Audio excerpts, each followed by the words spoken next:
आप सभी को जय श्री श्याम। कैसे आप सब, उम्मीद करते सब अच्छे होंगे। प्रेमियों, आज की वीडियो में हम आपको बताएंगे कि अगर आपके घर में पितर दोष लगा है या पितर कुपित हो चुके हैं, पितरों के साथ कोई प्रेत चल रहा है या किसी भी प्रकार से आपके यहाँ पितरों के कारण रुकावट आ रही है, पितर कमजोर हैं, पितरों का नहीं पता, कोई और अन्य रुकावट है, कुंडली में पितर दोष, कुछ भी हो, सिर्फ इस एक काम से आपके पितरों का पितर दोष दूर होगा, आपका पितर दोष दूर होगा, कुंडली का पितर दोष दूर हो जाएगा और कहीं भटकने की जरूरत नहीं।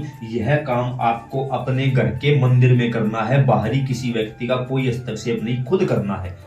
अब बात ये क्लियर बता दूं, यहाँ ये काम घर के पुरुष करेंगे। अब काफी महिलाओं के मेरे पास फोन आए, जब आप एकादशी द्वादशी को बाबा के किसी धाम पर मिलते हो तो भी यही पूछते हो। कुछ महिलाएं हमें कहती कि या तो हमारे पति बाहर रहते हैं, नौकरी करते हैं, या फिर वो शराब के नशे में पड़े रहते हैं, उनको कोई शुद्ध नहीं है। तीसरा कारण है कि हमारे घर के जो हैं मुखिया हैं, सीनियर हैं, वो इन बातों को नहीं मानते, तो क्या हम कर सकते हैं? अगर बिल्कुल ही मजबूरी है तो ये काम महिलाएं करेंगी, अन्यथा ये काम घर के पुरुष करेंगे। घर के पुरुष अगर इस काम को करेंगे ना, हर हाल में आपके घर का पितर दोष फ्री ऑफ कॉस्ट दूर हो जाएगा। किसी को नहीं बैठना, कोई पंडित नहीं पूछना, कोई ब्राह्मण, कुछ भी नहीं करना, कहीं भी नहीं जाना, घर के मंदिर में बैठ जाना है। क्या करना होगा? गीता के 18 अध्यायों का पाठ करना होगा, खुद से करना होगा। किस तरीके से करना होगा वो तरीका सुनो। अब लगे 18 अध्याय हैं, एक अध्याय पढ़ोगे तो 18वें दिन अमावस्या होनी चाहिए, एक दिन में 2 अध्याय पढ़ोगे तो 9वें दिन अमावस्या होनी चाहिए। 2 से ज्यादा अध्याय नहीं पढ़ने हैं। या तो एक अध्याय पढ़ोगे तो 18 दिन में पूरी हो जाएगी, 2 अध्याय पढ़ोगे तो 9 दिन में पूरी हो जाएगी। आप कोशिश करना 2 अध्याय एक दिन में पढ़ सको, हिंदी में, ठीक है। और आपको संस्कृत की कोई आवश्यकता नहीं, आप हिंदी में पढ़ोगे महात्म्य के साथ, क्योंकि गीता में महात्म्य अलग बताया गया है, वर्णन अलग किया गया है, तो दोनों चीज पढ़नी है आपको। हिंदी में जो लिखी हुई है वो पढ़नी है। कोशिश करिए कि यह आप दोपहर को 2 बजे शुरू कर सके, दोपहर को 2 बजे। 9 दिन पढ़ोगे तो 9वें दिन अमावस्या होनी चाहिए। उसके साथ आपको करना क्या है? अपने घर के मंदिर में बैठ जाइए। कोशिश करिए जो भी देवी देवता आपके घर में पूजे जाते हैं उनके नाम की आपको जोत जलानी है। जोत जलाते समय घंटी जरूर बजाएं। पहले तिल्ली जला ले, तिल्ली जला के घंटी बजाएं, दीपक लगा दे। उसके बाद आपको संकल्प करना। संकल्प कैसे किया जाता है? पास में आपको एक जो भी बर्तन मिल सके, कोशिश करिए तांबे की कोई लोटा हो, लुटिया हो। अब आपको अपने हाथ में थोड़ा सा जल लेना है। जल लेके प्रार्थना करनी है विष्णु भगवान से कि हे श्री विष्णु भगवान, आपके घर में कोई भी देवी देवता पूजा जाता हो, कोई परेशानी नहीं, प्रार्थना विष्णु भगवान से की जाएगी। हे श्री विष्णु भगवान, मेरा नाम ये है, पिता या पति का नाम ये है, गोत्र ये है, इस जगह का स्थायी निवासी हूं। पितरों का पता है तो नाम ले दो, मुझे अपने उन पितरों के निमित्त यह कार्य करना है। नहीं पता तो मेरे घर के जितने भी पितर हैं उन सभी को आप मोक्ष गति प्रदान करो, शुद्धि प्रदान करो, और मेरे घर के, मेरे परिवार के, मेरे कुंडली के दोष को, मेरे पितरों के पितर दोष को दूर कर दीजिए। यह 18 अध्यायों का हम हर रोज 2-2 अध्यायों का पाठ करेंगे और इसका जो फल है वो हम अपने पितरों को समर्पित करते हैं। हमें नहीं रखना, हम अपने पितरों को समर्पित करते हैं। आप मेरे इस संकल्प को पूरा करवाइए, और अगर इस समय यहाँ कोई गंदी चीज बैठी है तो उसको आप दूर करिए। ऐसा बोल के आपको जल का नीचे छिड़काव कर देना है। अब हमने संकल्प कर लिया है तो अब हमें खुद की सुरक्षा की भी ध्यान रखना है। खुद की सुरक्षा कैसे होगी? वही जल हाथ में उठाइए, दोबारा से जल हाथ में लीजिए और बोलिए, हे बाबा हनुमान, इस समय हम गीता के अध्यायों का पाठ करने जा रहे हैं। विष्णु भगवान का नाम लेकर हमने संकल्प कर लिया है। हमारी आपके श्री चरणों में प्रार्थना है कि इस समय हमारी सुरक्षा की जिम्मेदारी आपके ऊपर है, आप हमारी सुरक्षा करिए। ऐसा बोल के आपको अपने चारों तरफ एक सुरक्षा चक्कर लगाना। अब हाथ सिर्फ आपका यही तक आ सकता है, आगे नहीं जाएगा। दोबारा जल लीजिए, दोबारा जल लेके जय श्री राम बोलते हुए अब की बार आगे से जल डालोगे। आपने पूरा सुरक्षा चक्कर लगा लिया। अब इस सुरक्षा चक्कर में किसी भी प्रकार की कोई नेगेटिविटी नहीं आ सकती, क्योंकि भगवान श्री राम का नाम लेकर बाबा हनुमान यहाँ साक्षात रूप में विराजमान हो चुके हैं। जो प्रेमी ज्यादा पूजा पाठ करते होंगे शायद हो सकता है उन्हें कुछ झलक भी मिल जाए। देखने की कोशिश करो। देखने की कोशिश ऐसे ही नहीं होगी, तभी होगी जब आप इस YouTube चैनल पर बने रहोगे, इस हर एक वीडियो को देखोगे, अन्य प्रेमियों से शेयर करोगे। आप सभी का कहना है आपके साथ जुड़ना है, नीचे डिस्क्रिप्शन में हमने व्हाट्सएप लिंक दिया हुआ है, जाइए वहां जुड़ जाइए हमारे साथ। कोई सवाल है कमेंट बॉक्स में पूछ सकते हो, कोशिश पूरी रहेगी आपको जवाब देने की। अब आपने अपना सुरक्षा चक्कर लगा लिया है, अब आप गीता के अध्यायों का पाठ करेंगे। सबसे पहले हर रोज आपको 2 अध्यायों का पाठ करना है। कोशिश करना दोपहर को 2 बजे आप ये काम करो।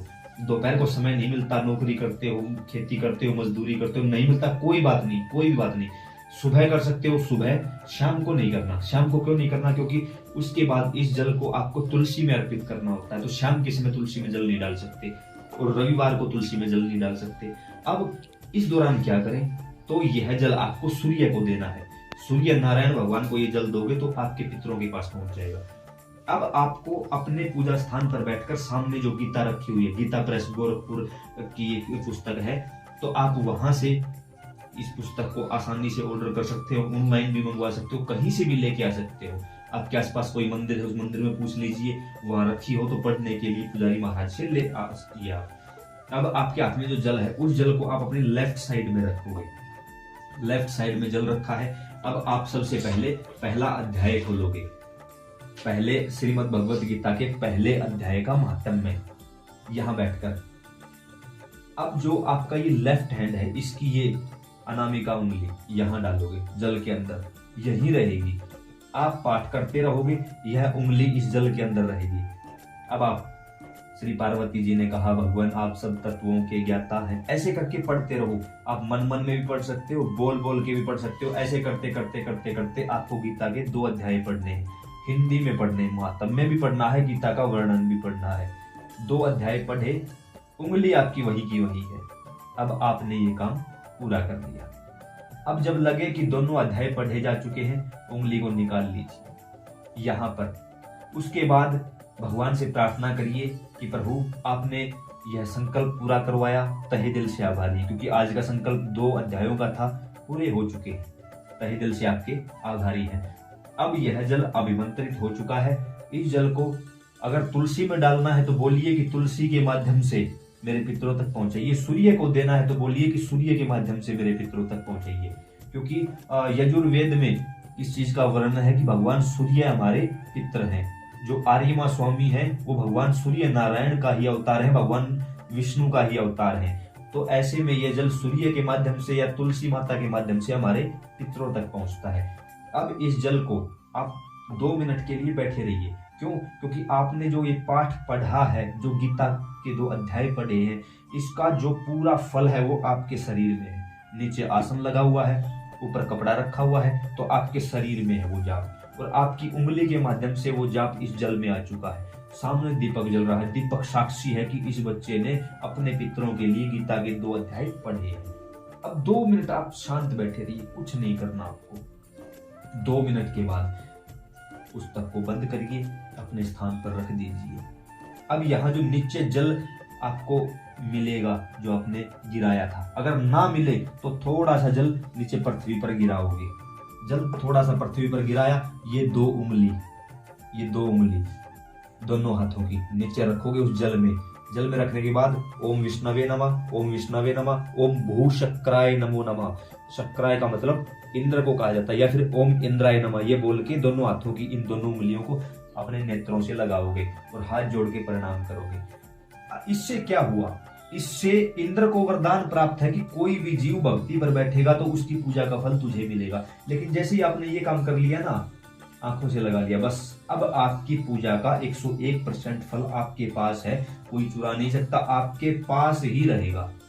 अब आसन को प्रणाम करके, बाबा को जैसे भी आप प्रणाम करते हो, अपने देवी देवताओं को वैसे प्रणाम करके उठ जाइए यहाँ से। इस जल को ले जाकर तुलसी में जल देते हो तो ये उंगली जो जल में डाल रखी थी वो तुलसी से स्पर्श करवाओ, और ऐसे करके इस उंगली के माध्यम से तुलसी में जल डालने दो और कहो कि हे माता तुलसी, इस जल को आप मेरे पितरों तक पहुंचाइए, और इस दौरान मुझसे कोई गलती, भूल चूक, अपराध हुआ है तो मुझे माफी दे दीजिए।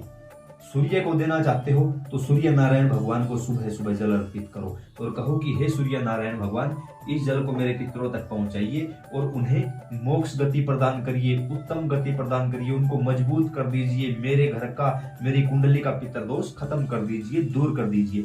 ऐसा करते करते आपको 18 अध्यायों का पाठ करना है। 9वें दिन यानी लास्ट अध्याय का पाठ हो, उस दिन अमावस्या होनी चाहिए, उस दिन भी आपको यही काम करना है।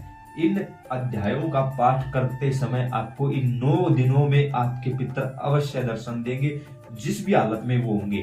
अगर वो बंधे हुए हैं तो हो सकता है उनके हाथ बंधे हुए दिखाई दे, वो आपको रोकते हुए दिखाई दे, कोई गला पकड़े हुए दिखाई दे, कोई फांसी लटका हुआ दिखाई दे, कोई किसी को मारता पीटता दिखाई दे, तो समझना आपके पितर बंधे हुए हैं।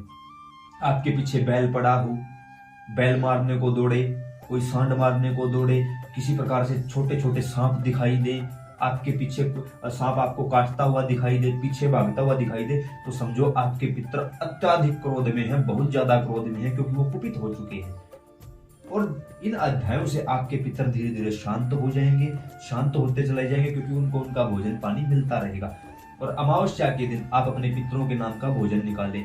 जिन्होंने घर में या खेत में अपने पितरों को स्थान दिया हुआ है, उन्हें भोजन कैसे निकालना है वो हम बहुत जल्दी आप लोगों के लिए वीडियो बना देंगे।